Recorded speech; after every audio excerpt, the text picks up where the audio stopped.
Today I'm going to show you how to take a source image like this and transform it into a watercolor piece like this. So I will show my source image here, I'm hoping, but I decided to draw a sketch of it, kind of changing a few things up. I changed the cropping of it since my paper is a bit of a different size than that picture. So then I sketched it out.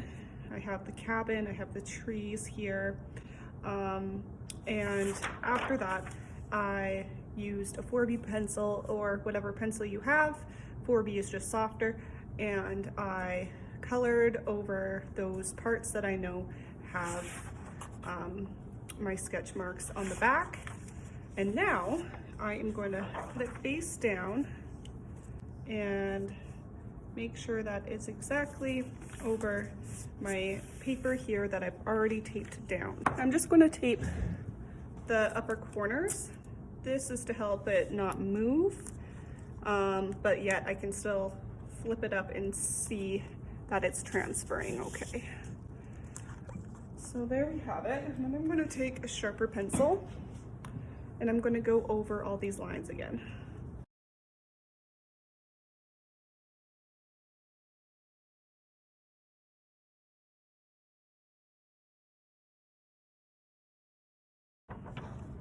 Okay, so I look back, I check to see if it's transferred okay, and this is what I am left with.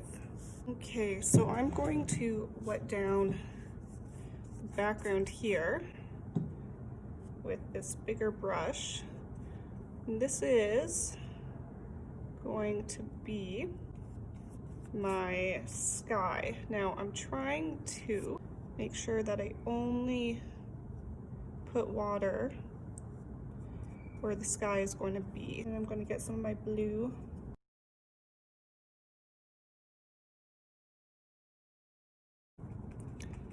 Because I'm painting wet on wet, I'm able to get this kind of cloud-like effect.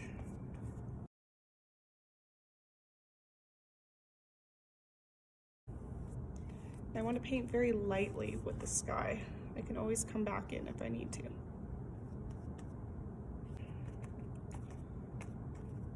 So that should be okay. Now I'm going to grab my paper towel and I am going to kind of go like pat it down to make some clouds, because there were some clouds in the photo. So like that. And then maybe I'll come back in a little later and add more blue.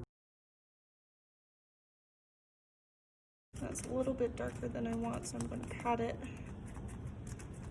to get some of that color lifted.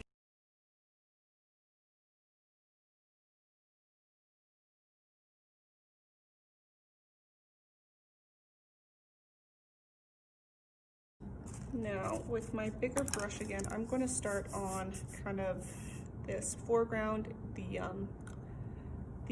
grass. I'm going to again paint down a watery layer. Okay, I'm going to quickly take a smaller brush and go more in the smaller areas to really outline that well. I am going to get some greens now. Let's see, let's try this green out.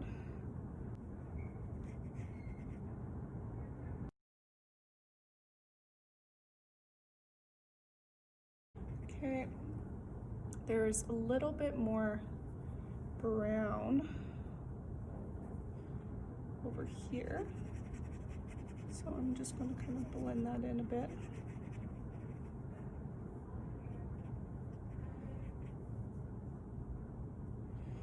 And a little bit of brown around here and here.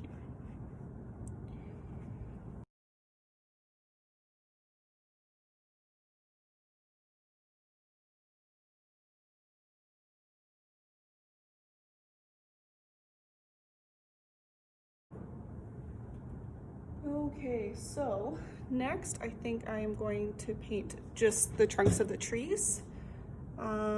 So I have a brown in here. I'm going to start off with more of a wash. So you always start lighter because you can always go darker, but you can't go lighter again.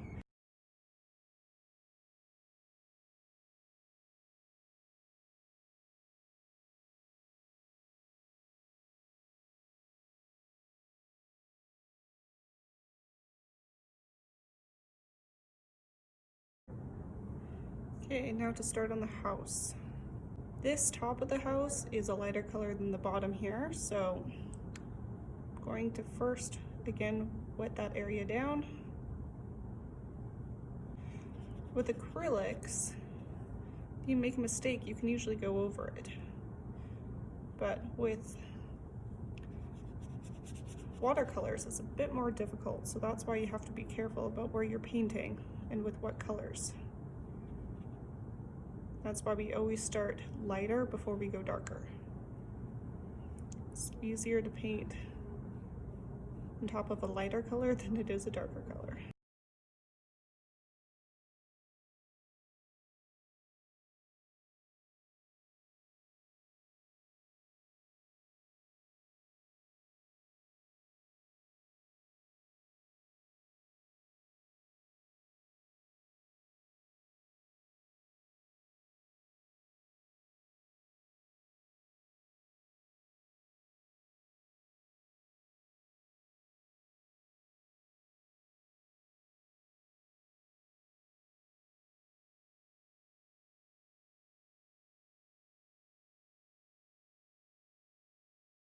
Now I'm going to do more of a direct painting method because for some of these spots, for example, around the windows, such as the window frames and stuff, I want to have it very specifically placed, almost like just like a line.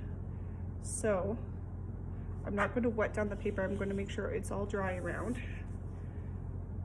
And I'm going to actually practice on the area right here. You see how it's a lot more specific.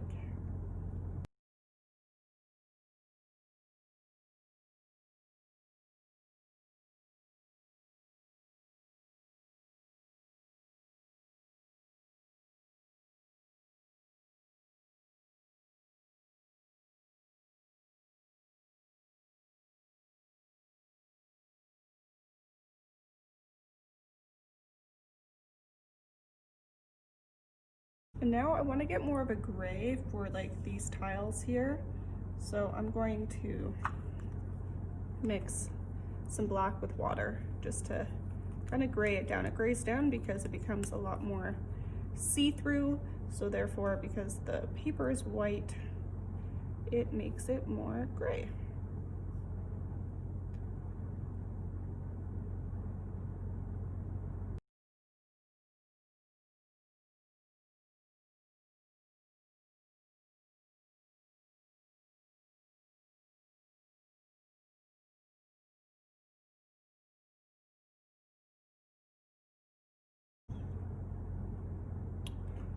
Now I'm gonna see if I can do the trees.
So now what I want to do is darken certain spots just to give it a little bit more definition.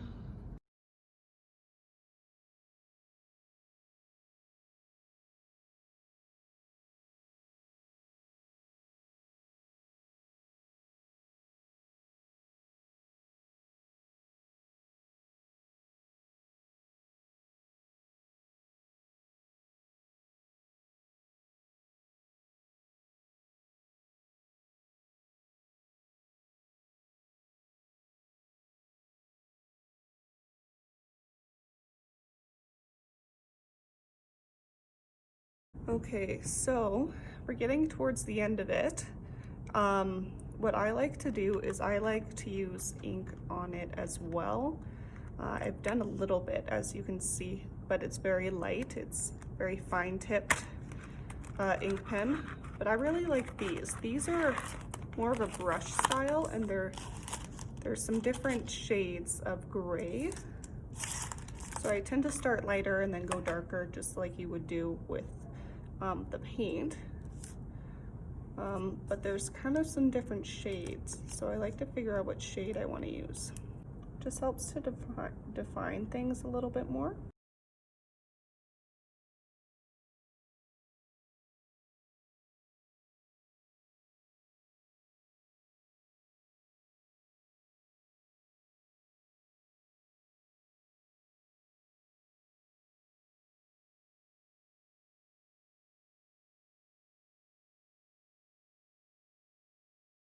So this is the best part of doing a watercolor painting, and it is taking off the tape, because then you can finally see what the finished product looks like.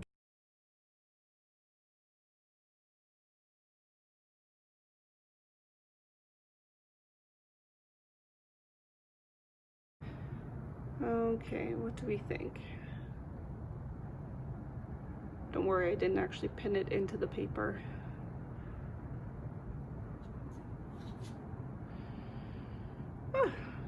The browns here come off a lot stronger on camera than they actually are in real life.